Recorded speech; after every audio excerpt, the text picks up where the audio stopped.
हर किसी का जिंदगी में सपना होता है आगे जाकर के कुछ ना कुछ बने और इसके लिए कड़ी मेहनत करते हैं।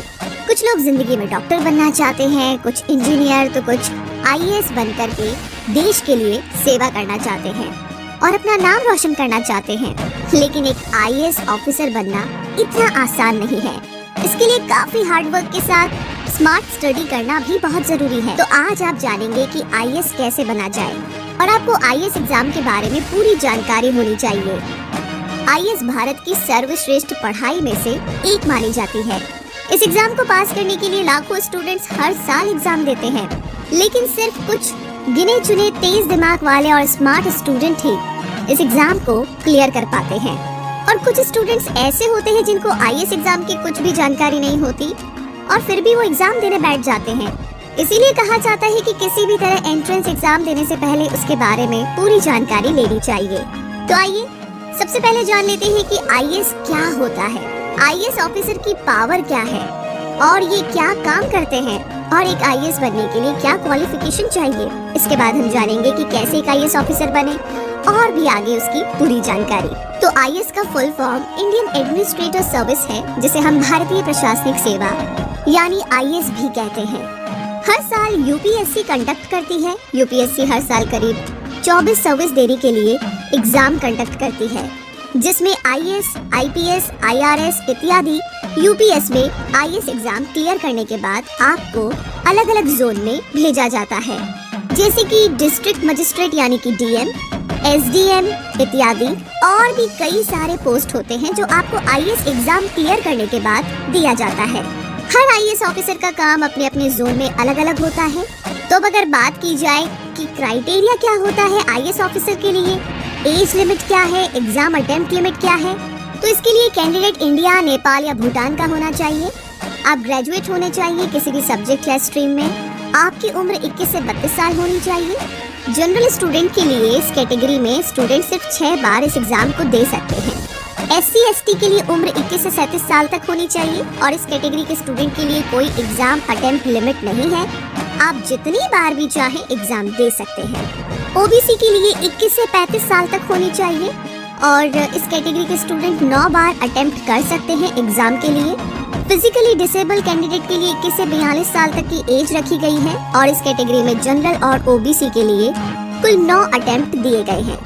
और SC/ST के लिए कोई लिमिट नहीं है, आप जितनी बार भी एग्जाम चाहे दे सकते हैं। जम्मू एंड कश्मीर डोमिसाइल में जनरल के लिए एज लिमिट 37 साल और OBC के लिए 40 साल और SC/ST के लिए 42 और फिजिकली हैंडीकैप के लिए 50 साल रखी गई है। डिसेबल सर्विसमैन और डिसेबल फ्रॉम ड्यूटी कैंडिडेट के लिए जनरल 37 साल, OBC 38 और SC/ST 40 साल रखी गई है और लिमिट सेम है। आगे जानते हैं आईएएस ऑफिसर कैसे बने। तो पहला है 12वीं क्लास पास करें किसी भी सब्जेक्ट से।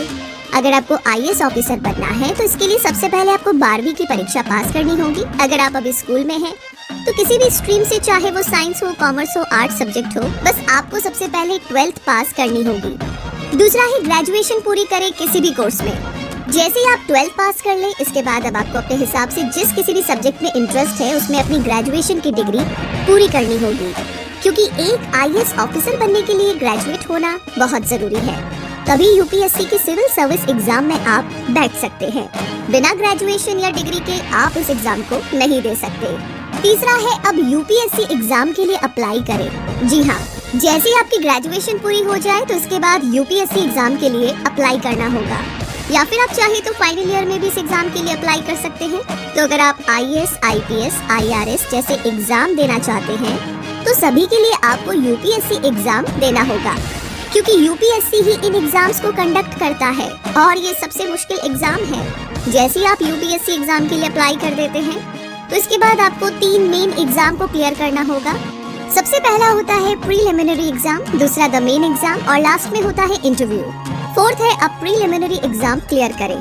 यूपीएससी एग्जाम में अप्लाई करने के बाद अब आपको सबसे पहला एग्जाम क्लियर करना होगा, जिसका नाम है द प्रीलिमिनरी एग्जाम। इसमें 2 पेपर होते हैं और दोनों ही ऑब्जेक्टिव वाले सवाल होते हैं, यानी कि 4 ऑप्शन वाले। तो दोनों पेपर 200-200 के होंगे, 200-200 के। तो नेक्स्ट राउंड में जाने के लिए आपको इस एग्जाम को क्लियर करना होगा, जो कि बहुत ही जरूरी है आईएएस ऑफिसर बनने के लिए। नंबर 5 पर है अब मेन एग्जाम को क्लियर करें। जैसे आप पहले एग्जाम को क्लियर कर लेते हैं तो इसके बाद अब आपको मेन एग्जाम क्लियर करना होगा, जो कि बहुत मुश्किल होता है। इसमें आपको टोटल 9 पेपर देने होंगे, जिसमें आपको रिटन के साथ साथ इंटरव्यू भी देना होता है और ये थोड़ा मुश्किल होता है। तो इस एग्जाम को बहुत लोग क्लियर नहीं कर पाते हैं और अगर आपको आईएएस ऑफिसर बनना है तो आपको अच्छे से और एग्जाम में टॉप मार्क्स लाने होंगे। तो आपको आईएएस एग्जाम क्लियर करने के लिए ध्यान से पढ़ाई करनी होगी। नंबर 6 पर है इंटरव्यू राउंड क्लियर करें। जैसे ही आपके दोनों राउंड क्लियर होंगे उसके बाद अब आपको पर्सनल इंटरव्यू के लिए बुलाया जाता है, जो कि करीब 45 मिनट का होता है। तो आपको इंटरव्यू क्लियर करना होगा और यहाँ पर कई इंटरव्यू लेने वाले पैनल होते हैं जो आपसे काफी मुश्किल और ट्रिकी सवाल पूछते हैं। तो आपको इसके लिए तैयार रहना होगा और आपको इस राउंड को भी क्लियर करना होगा। तो इस तरीके से इन सारे स्टेप को अगर आप फॉलो करते हैं, क्लियर करते हैं सारे एग्जाम, तो आप आईएएस ऑफिसर बन जाएंगे। लेकिन याद रहे, ये इतना आसान नहीं है। इसके लिए आपको हो सकता है कि अलग से ट्यूशन लेनी पड़े, या फिर अगर आप सेल्फ स्टडी करके एग्जाम पास करना चाहते हैं तो कर सकते हैं। पर ध्यान रहे कि ये एग्जाम इंडिया का सबसे मुश्किल एग्जाम माना जाता है। अगर आप वाकई में आईएएस एग्जाम क्लियर करना चाहते हैं तो ध्यान लगाकर पढ़ें, पूरे फोकस के साथ एक समय में एक ही गोल पर ध्यान दें, और ऐसा करेंगे तो आप अपने गोल तक पहुंच जाएंगे। वैसे हम उम्मीद करते हैं इन सारी बातों के साथ कि हमारा ये वीडियो, जो कि आईएएस ऑफिसर बनने पर था, ये आपके लिए काफी यूजफुल रहा और इससे आपको काफी मदद भी मिली होगी। तो अगर ये वीडियो आपको वाकई पसंद आया है तो इसे आपने लाइक कर लिया है तो उसके साथ शेयर भी कीजिए, और चैनल को सब्सक्राइब करने के साथ साथ ऐसे वीडियोस की अपडेट और नोटिफिकेशन आप मिस नहीं करना चाहते हैं तो बेल आइकन को प्रेस करना बिल्कुल ना भूलिए। इस वीडियो को देखने के लिए बहुत बहुत धन्यवाद।